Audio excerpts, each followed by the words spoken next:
Hello student, कल तक जो टॉपिक था आपका पढ़ चुका था जीवों में अलैंगिक जनन। ठीक, तो जो जीवों में अलैंगिक जनन होता है उसको हमने विस्तार से पढ़ा था और हमने उसकी पीडीएफ फाइल भी आपको सेंड की थी। तो आपका ये चैप्टर जो है लिखा था, क्योंकि हमने 2 चैप्टर तक पहले ही आपको बता चुके थे, लेकिन यहाँ पर हम फिर से शुरुआत से शुरू करेंगे। तो जो हमने लिखवाया है तो वो तो लिखा है आपका, लेकिन जैसे हम दोबारा से बताते हैं और पीडीएफ फाइल जैसे आपके में डालते हैं, तो अगर पीडीएफ में थोड़ा सिंपल भाषा में लिखा है तो अगर आप उससे लिखना चाहो तो उससे भी लिख सकते हो। अगर नहीं लिखना चाहते हो, आपका लिखा है तो जो लिखा है वही आपके समझ में आ रहा है तो आप वही लिख सकते हो, वही याद कर सकते हो। ठीक, लेकिन पीडीएफ हमने इसलिए डाली है क्योंकि उसमें डायग्राम बने हैं, तो अगर आप इससे लिखना चाहो तो आप पीडीएफ से भी लिख सकते हो। ठीक, अभी एक बच्चे ने हमको कॉल किया था कि जो हमारा लिखा है वो लिखें कि जो आप बता रहे हैं ये लिखें। तो देखो, कंफ्यूज मत होना। ठीक, जो आपको सिंपल लगे, अगर आपको जो हमने पीडीएफ भेजी है उसमें सिंपल लगे तो उससे लिख लो, या जो तुम्हारा लिखा है उसमें सिंपल लगे तो वो लिख लो। ठीक, कुछ भी लिख लो, है तो दोनों में एक ही, बस थोड़ी बहुत भाषा का अंतर हो जाता है। ठीक, तो जो अभी कल हमने आपको बताया था जीवों में अलैंगिक जनन, अब उसी प्रकार से कुछ पौधों में भी अलैंगिक जनन होता है, लेकिन पौधों में जो अलैंगिक जनन होता है उसको कायिक जनन कहते हैं या कायिक प्रवर्धन कहते हैं। मतलब पौधों में अलैंगिक जनन को कायिक जनन या कायिक प्रवर्धन कहते हैं। ठीक, तो अब पौधों में अलैंगिक जनन या कायिक प्रवर्धन 2 प्रकार से होता है। ठीक, एक तो प्राकृतिक कायिक जनन, दूसरा कृत्रिम कायिक जनन। ठीक, तो देखो, पौधों में जो जनन होता है कि पौधों के किसी कायिक अंग से दूसरे पौधे का निर्माण ही कायिक जनन कहलाता है। कायिक अंग कोई भी हो सकते हैं, तना हो सकता है, जड़ हो सकता है, पत्ती हो सकता है, मतलब किसी भी अंग से नए पौधे का निर्माण कायिक जनन कहलाता है। ठीक, जड़ भी हो सकता है, तना भी हो सकता है, पत्ती भी हो सकता है। और जो कायिक जनन की प्रोसेस होती है वो निम्न कोटि के पौधों में ही पाई जाती है।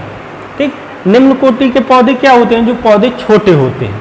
अब जैसे मान के चलो आप कह दो नीम के पौधे में कायिक जनन, तो उसमें नहीं हो, क्योंकि वो उच्च कोटि का पौधा, उसकी आयु ज़्यादा होती है। बरगद हुआ जैसे लगभग 200 बार जीता है, तो ये उच्च कोटि के पौधे इनमें कायिक जनन नहीं होता। निम्न कोटि के पौधे जो छोटे होते हैं, उनका तना दुर्बल होता है, उन पौधों में ही कायिक जनन होता है। ठीक, तो अब कायिक जनन हम 2 प्रकार से होता है। देखो, एक तो प्राकृतिक होता है, दूसरा कृत्रिम विधि से कायिक जनन। कृत्रिम क्या होता है? आर्टिफिशियल, जो हम खुद करते हैं। और प्राकृतिक का मतलब जो प्रकृति खुद करती है। ठीक, जैसे आलू में, दूब घास में, ठीक, और शकरकंद में, हल्दी में, ये सब क्या है? प्राकृतिक कायिक जनन के अंदर में आता है। ठीक, और कृत्रिम कायिक जनन में क्या होता है? जैसे हम कलम लगाना, दाब लगाना, रोपण, ये सब विधियां क्या होती हैं? ये कृत्रिम विधि में आती हैं। तो जो पहला टॉपिक है कृत्रिम कायिक जनन। ठीक, तो प्राकृतिक कायिक जनन पहला टॉपिक है, प्राकृतिक कायिक जनन। ठीक, तो प्राकृतिक कायिक जनन में जो पौधा होता है, मात्र पौधे से के किसी भी कायिक अंग से नया पौधा विकसित होता है। मतलब जो मात्र पौधा होता है, मेन पौधा होता है, उसके किसी भी कायिक अंग से एक नया पौधा उगता है या उत्पन्न होता है। ठीक, तो अब प्राकृतिक कायिक जनन भी कई प्रकार से होता है। ठीक, प्राकृतिक कायिक जनन जैसे भूमिगत तना होता है, पत्ती से होता है। ठीक, कुछ पौधों में जड़ से होता है। तो पहला इसमें पहले ए नंबर करके जो हेडिंग आती है भूमिगत तना। भूमिगत तने से प्राकृतिक कायिक जनन किन किन फलों में होता है या पौधों में होता है। ठीक, तो इसमें जो पहली हेडिंग आती है कंद। ठीक, भूमिगत तने का मुख्य उदाहरण है कंद। ठीक, जिसको आलू बोलते हैं। ठीक, आलू का जो पौधा होता है, जैसे आलू होता है, आलू में बहुत सी छोटी छोटी कक्षत कलिकाएं निकलती हैं, जैसे आंख जैसी संरचना बनती है। जैसे मान के चलो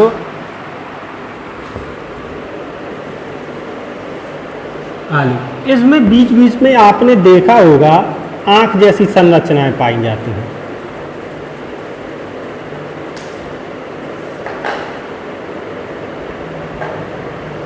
ठीक, और आलू आप जानते हैं कि आलू को हम जैसे उगाया जाता है तो इसको जमीन के नीचे डाल दिया जाता है। ठीक, तो ये भूमिगत तना होता है। तो इसमें जो आंख जैसी संरचनाएं होती हैं, यहीं से कक्षत कलिकाएं निकलना शुरू हो जाती हैं। ठीक, और ये अलग पौधे को जन्म देता है। ठीक, जैसे ही कक्षत कलिकाएं बड़ी हो जाती हैं तो इसके जो तने होते हैं वो बाहर निकलने लगते हैं। ठीक, तो जो कंद का प्रमुख उदाहरण है आलू। ठीक, तो कंद में आप एग्जाम्पल में आलू। ठीक,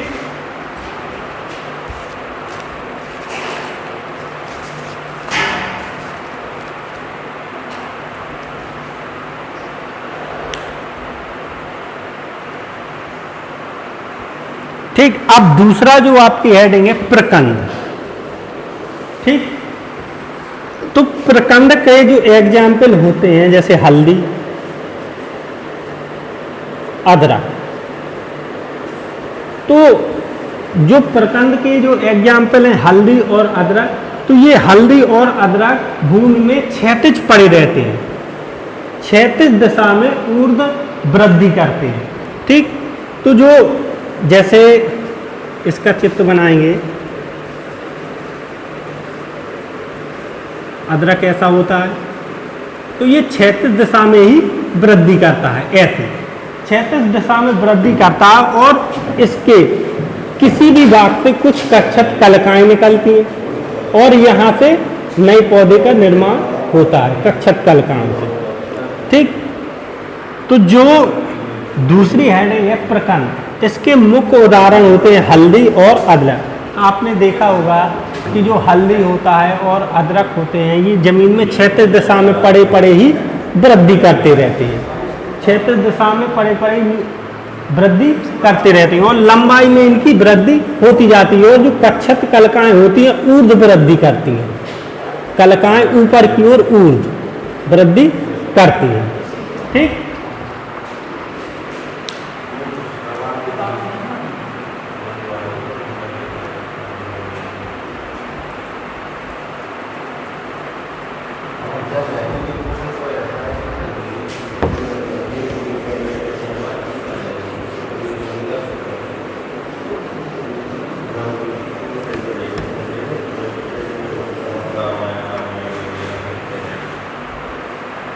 आज जो तीसरी हेडिंग आती है घनकंद।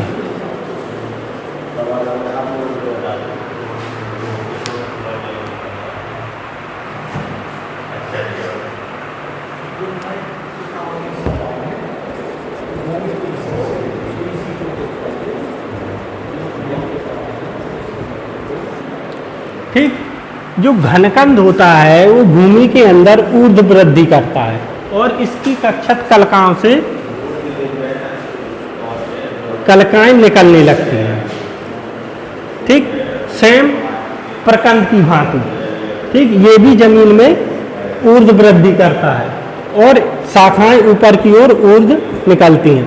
अब इसका जो मेन एग्जाम्पल होता है अरबी और केसर। ठीक, अरबी आपने देखा नहीं होगा। ठीक, तो इसके दो ही एग्जाम्पल है मेन, अरबी और केसर।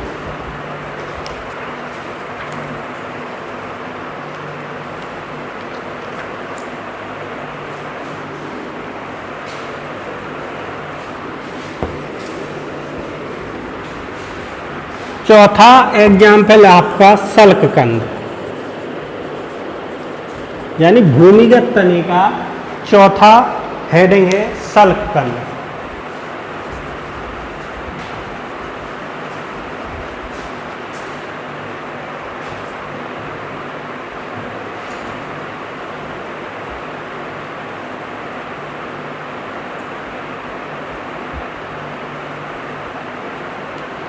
ठीक, तो देखो यह तने का एक ऐसा एग्जाम्पल होता है जिसमें तना अत्यंत छोटा तथा भोजन स्टोर करने के कारण ये बीज से फूल जाता है और सल्कों के रूप में निकलता है।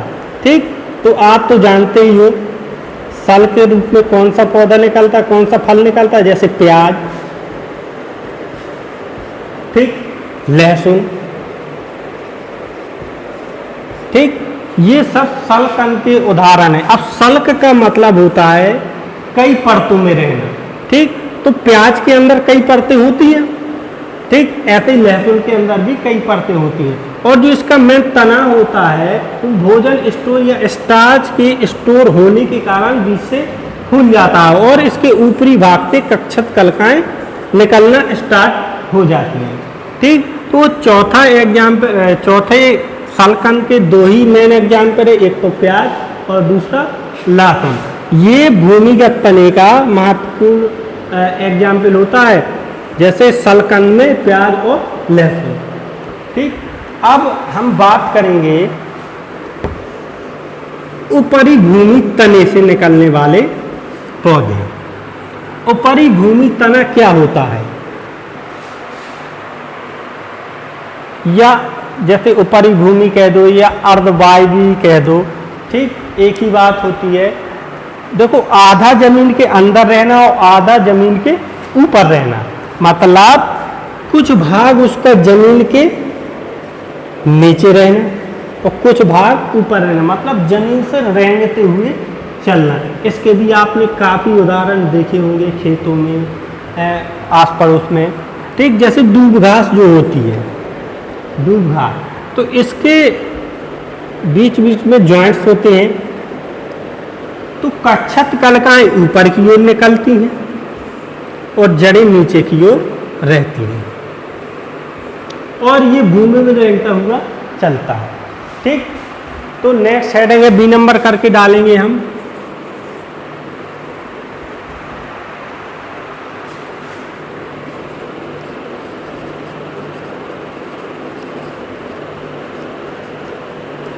अर्धवायवीय तना।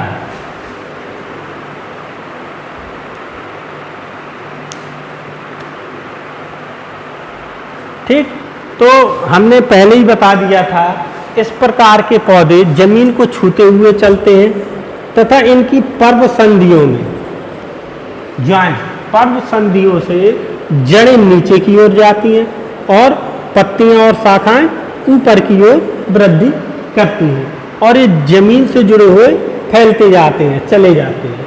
ठीक, तो इसके भी कुछ एग्जाम्पल हैं, जैसे पहला एग्जाम्पल है ऊपरी भूस्तारी।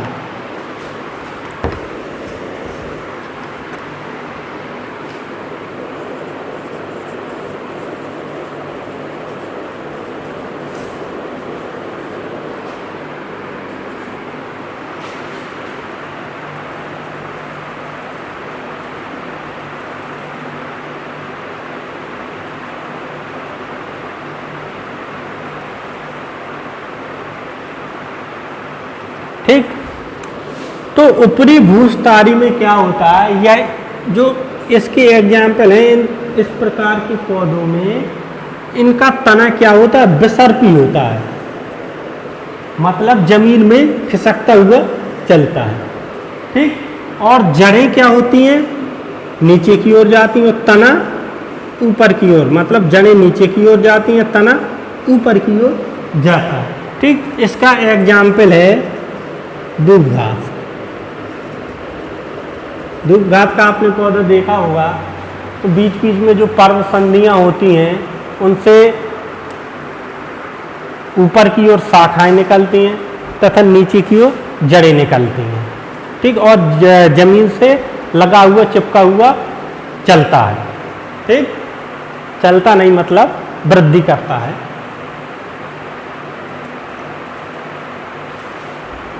एक और अगर आप एग्जाम्पल लिखना चाहें, खट्टी बूटी, एक एग्जाम्पल और लिख सकते हैं आप, खट्टी बूटी। ये आपने देखा नहीं होगा, ठीक, दूबघास तो देखी होगी आपने।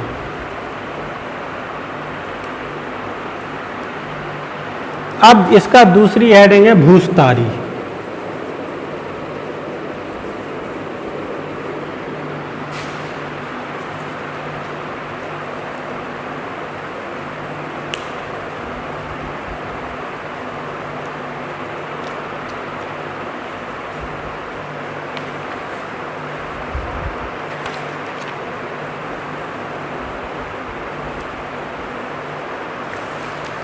ठीक, तो भूसतारी में थोड़ा सा चेंजेस होता है।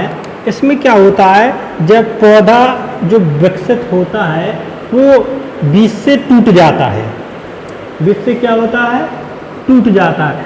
तो जब वो बीज से टूट जाता है तो टूटे हुए भागों से भी क्या कक्षत कलिकाएं निकलती हैं और अलग प्रकार से पौधे का जन्म होता है। मतलब जो उसका वायवी तना होता है वो बीज से टूट जाता है और एक अलग पौधे का निर्माण करता है। तो ठीक है, इसका एग्जाम्पल होता है जैसे केला।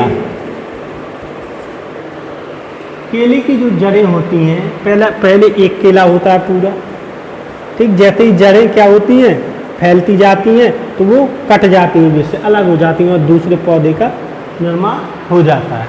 ठीक, केले के अलावा और भी एग्जाम्पल होते हैं इसके, जैसे स्ट्रॉबेरी हो गया,